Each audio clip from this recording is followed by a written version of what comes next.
સમાચાર જોઈએ વિસ્તારથી તો બ્રિટિશ સંસદની બહાર ગોળીબારી થઈ છે। આ ગોળીબારીને પગલે યુકેનું હાઉસ ઓફ કોમન્સ લોક કરી દેવામાં આવ્યું છે। વેસ્ટમિનિસ્ટર બ્રિજ બંધ કરી દેવાયો છે। યુકેના પ્રધાનમંત્રીના પ્રવક્તાના કહેવા મુજબ પ્રધાનમંત્રી થેરેસા મે સલામત છે। આ હુમલામાં એક ડઝન લોકો ઘાયલ થયા છે। સંસદની અંદર એક પોલીસ કર્મી પણ ઘાયલ થયો છે। યુકેના મંત્રીના કહેવા મુજબ હુમલો કરનારા વ્યક્તિને ઠાર મારવામાં આવ્યો છે।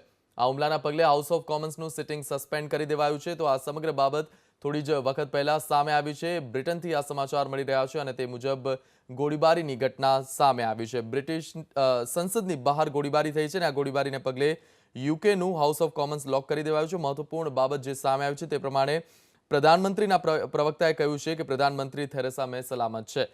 વેસ્ટમિનિસ્ટર બ્રિજને પણ બંધ કરી દેવાયું છે। પ્રધાનમંત્રી થેરેસા મે સલામત હોવાની વાત કહેવામાં આવી છે। હુમલામાં એક ડઝન જેટલા લોકો ઘાયલ થયા છે અને સંસદની અંદર એક પોલીસ કર્મી પણ ઘાયલ થયો છે।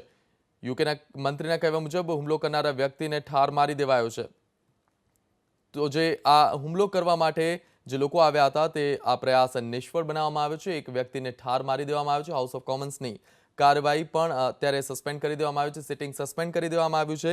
મહત્વપૂર્ણ સમાચાર કહી શકાય કારણ કે આ હાઉસ ઓફ કોમન્સ જે રીતે બ્રિટિશ સંસદ છે તેના પર હુમલો માટેનો જે આ પ્રયાસ કરવામાં આવ્યો તેને હાલ તો નિષ્ફળ બનાવી દેવામાં આવ્યો છે। તો હાઉસ ઓફ કોમન્સની કાર્યવાહી હાલ તો સસ્પેન્ડ કરી દેવામાં આવી છે। હુમલાખોરને ઠાર કરી દેવામાં આવ્યો છે। 12 જેટલા લોકો ઘાયલ કરી દેવામાં આવ્યા છે।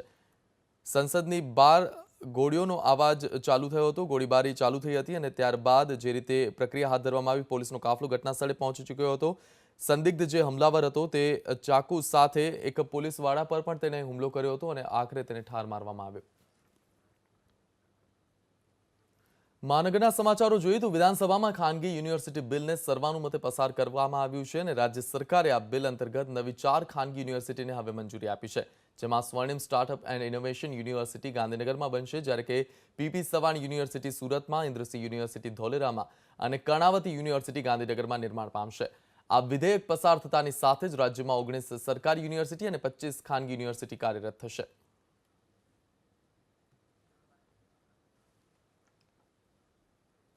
રાજકોટના ખોડિયારપરામાં બોમ્બ પ્લાન્ટ કરવાના કેસનો ભેદ ઉકેલાઈ ગયો છે અને બદલો લેવા બોમ્બ પ્લાન્ટ કર્યો હોવાનો ખુલાસો થયો। પોલીસે મહિલા સહિત 4ની ધરપકડ કરી છે જ્યારે કે સૂત્રધાર દિનેશ ફરાર છે।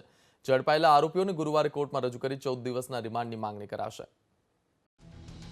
ખોડિયારનગરમાં બોમ્બ પ્લાન્ટ કરવા પાછળ શું હતો ઇરાદો તેનો થયો છે પર્દાફાશ। બોમ્બ પ્લાન્ટ કરનાર મુખ્ય સૂત્રધાર દિનેશ ફરાર છે પણ તેની કહેવાતી પત્ની રંજન ઉર્ફે અંજુ, મિત્ર પ્રવીણ અને 2 પુત્રો ઝડપાઈ ગયા છે। દિનેશ પટેલે મકાનની તકરારમાં બદલો લેવા માટે આ બોમ્બ પ્લાન્ટ કર્યો હતો। દિનેશે પોતાના મિત્ર પ્રવીણ સાથે મળીને બોમ્બ બનાવ્યો હતો। પ્રવીણ પથ્થર તોડવા બ્લાસ્ટિંગનું કામ કરે છે। કમળાપુર ગામમાંથી તે પથ્થર તોડવાના 3 ટેટા, 3 કેપ અને ચીકણો પદાર્થ લાવ્યો હતો। મોરબીમાંથી બેટરી, ઘડિયાળ અને પ્લાયવુડ, લાકડાની પટ્ટીઓ અને બોક્સની ખરીદી કરી હતી જ્યારે જયદીપે તેની દુકાનમાંથી વાયરો પૂરા પાડ્યા હતા। દિનેશ પોતે જે છે એ જનરેટર સેટ બનાવવાનું પણ કામ કરતો હતો, ઇલેક્ટ્રિફિકેશનનું પણ એ કામ જાણતો હતો અને એને પ્રાથમિક જાણકારી બોમ્બ કઈ રીતે બનાવવો એ બાબતની હતી। એટલે એના માટે થઈને જે જરૂરી ચીજ વસ્તુ હોય, ડિટોનેટર છે, જિલેટિન ટ્યુબ્સ છે, બેટરી છે, બધાની જરૂર પડે એના માટે થઈને એણે આ પ્રવીણ ઉર્ફે પવાભાઈ ધીરુભાઈ સોલંકીનો સહારો લીધેલો। એ બંને જણા વર્ષોથી મિત્રો છે। મોરબી નજીક અવાવરૂ જગ્યામાં બોમ્બ બનાવવામાં આવ્યો હતો। બોમ્બ બનાવવામાં 12 દિવસ લાગ્યા હતા।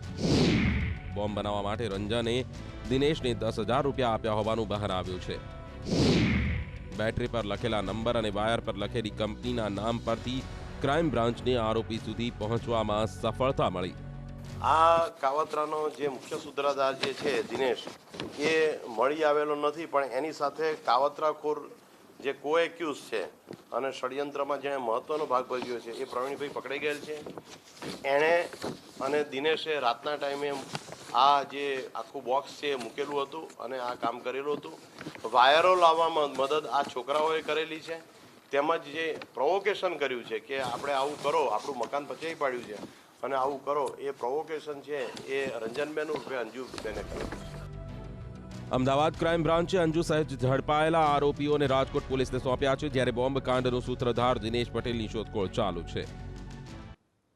તો રાજસ્થાનમાં જેની વિરુદ્ધ હત્યાના અનેક ગુના નોંધાયા છે તેવા રાજસ્થાનના ગેંગસ્ટર દાઉદ લાલાની ગુજરાત એટીએસે જુહાપુરાથી કરી ધરપકડ. દાઉદ લાલા ડોન લતીફના સાગરીત શરીફ ખાનનો પિતરાઈ ભાઈ છે.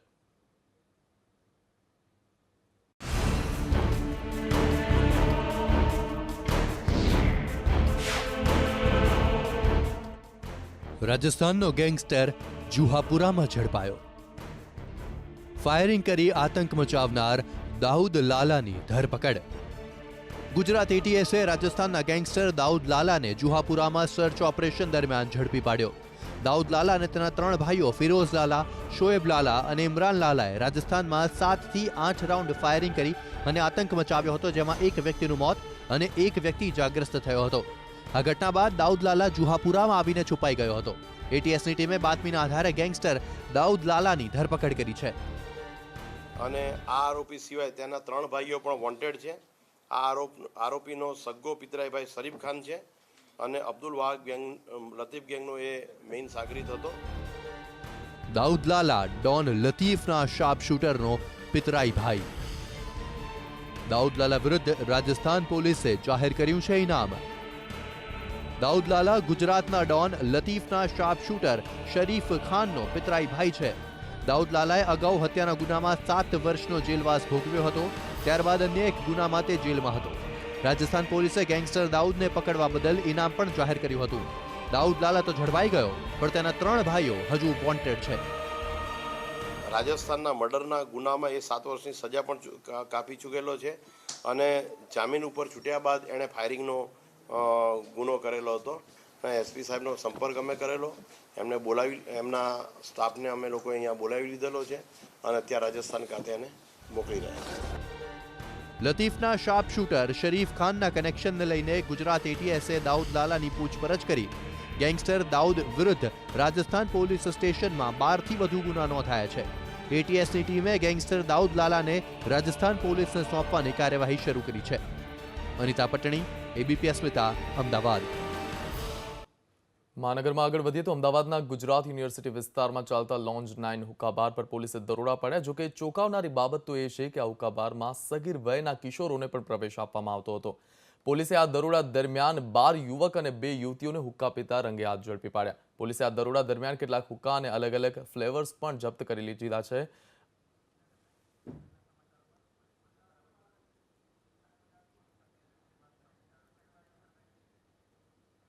તો ફરી એક વખત વાત કરી લંડનના સમાચારોની કે જે રીતે બ્રિટિશ સંસદની બહાર આજે ગોળીબારી થઈ છે, ત્યારે વરિષ્ઠ પત્રકાર આપણી સાથે જોડાઈ ચૂક્યા છે. તો આ સાથે જ અમારા સંવાદદાતા સત્યેન્દ્ર શ્રીવાસ્તવ જોડાઈ ચૂક્યા છે, તેમની સાથે સીધી વાત કરી. સત્યેન્દ્ર, જે રીતે અત્યારે હુમલો થયો છે અને ગોળીબારીમાં આ શખ્સને પણ ઠાર મારી દેવામાં આવ્યો છે, હાલના અપડેટ શું છે? જે અત્યારે જે સાંભળવામાં મળી રહ્યું છે અહીંયા, એના પ્રમાણે 2 ઇન્સિડન્ટ થયા છે અને બંને અત્યારે જે પ્રિલિમિનરી જે રિપોર્ટ છે એના પ્રમાણે બંને ઇન્સિડન્ટ કદાચ લિંક્ડ છે. તો એક ઇન્સિડન્ટમાં જે વેસ્ટમિનિસ્ટર બ્રિજ છે, જે બ્રિટિશ સંસદની સાથે જેના સાથે આપણે house of Commons, houses of parliament જેના સાથે જોડાયેલા છે, એના પાછળ જ છે. તો એ વેસ્ટમિનિસ્ટર બ્રિજ ઉપર એક એશિયન મૂળનો માણસ નાઇફ લઈને એક પોલીસવાળા પાછળ દોડ્યો અને એના પછી એને હી વોઝ શોટ ડેડ. અને એના તરત પછી જ એક વેહિકલ, કાર અથવા કે ટ્રક ત્યાંથી એકદમ સ્પીડ પર નીકળીને પાર્લામેન્ટ સ્ક્વેર પર આવીને ઘણા બધા લોકોને એના સાથે ઘણા બધા લોકોને ઇન્જર્ડ કરતા એ આગળ પાર્લામેન્ટ સ્ક્વેર પર આવીને ઊભી રહી ગઈ. એટલે અત્યાર સુધીમાં જે જાણવામાં મળ્યું છે એના પ્રમાણે જે એશિયન મૂળનો માણસ હતો એને પોલીસે ગોળી મારી દીધી છે અને એ મરી ગયો છે.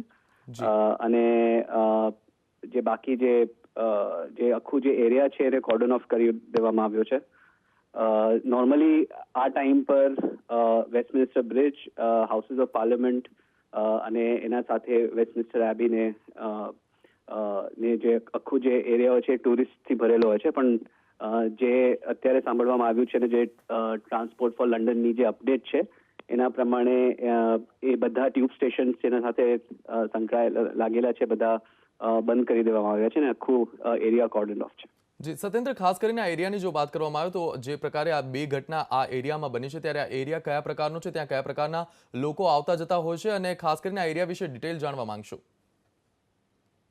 સો બેસિકલી જે બ્રિટિશ સંસદનો જે એરિયા છે ને હાઉસીસ ઓફ પાર્લામેન્ટ અને વેસ્ટમિનિસ્ટર કહેવામાં આવે છે, જે આપણું જે ફેમસ બિગ બેનનો જે ટાવર છે એ ત્યાં જ એના એ જે વેસ્ટમિનિસ્ટરની હાઉસ ઓફ પાર્લામેન્ટની જે પ્રેમિસીસ છે એમાં જ બિગ બેનનો ટાવર છે.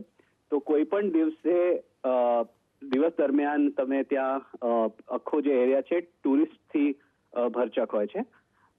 અને જે વેસ્ટમિનિસ્ટર બ્રિજ જે છે એ લંડનના 9 બ્રિજમાંથી એક છે જે નોર્થ લંડન ને સાઉથ લંડન જોડતો હોય છે, તો થેમ્સ પરનો એ બ્રિજ છે અને ત્યાં આ ઘટના ઘટી છે.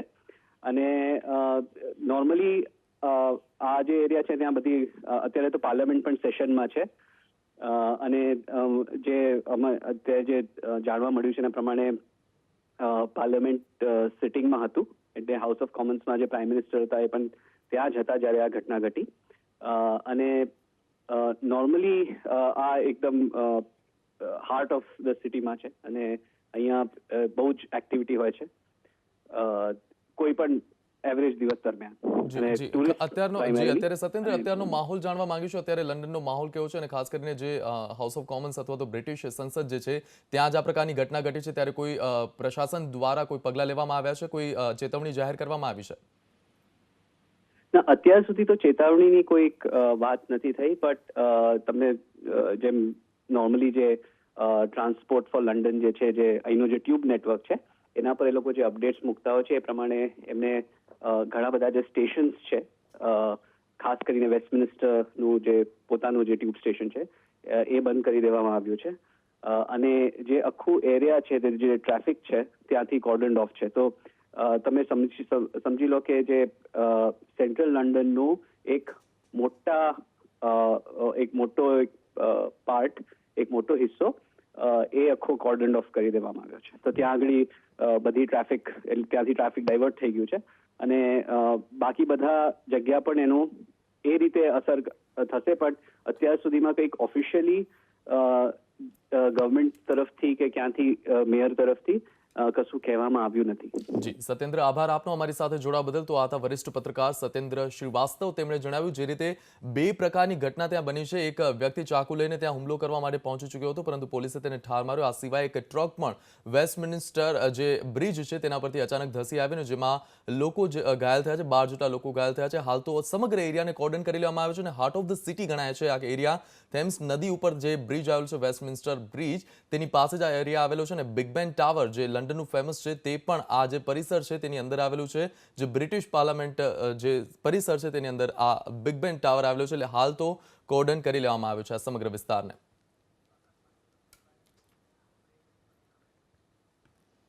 તો આ સાથે જ મહાનગરમાં સમય થઈ ગયો છે એક બ્રેક લેવાનો.